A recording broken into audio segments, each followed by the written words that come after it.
Ciao a tutti. Stasera c'è un temporale.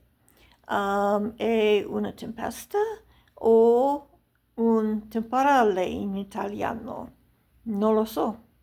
Um, Se solo che ne avremo uno a più tardi. So what did I say? Well, I said tonight we're having a storm. And I said, is it a tempesta or is it a temporale in Italian? Because I get both words when I try to look it up. So I don't know. I actually don't know the difference. I don't know why there seems to be two words, and I can't explain it to you.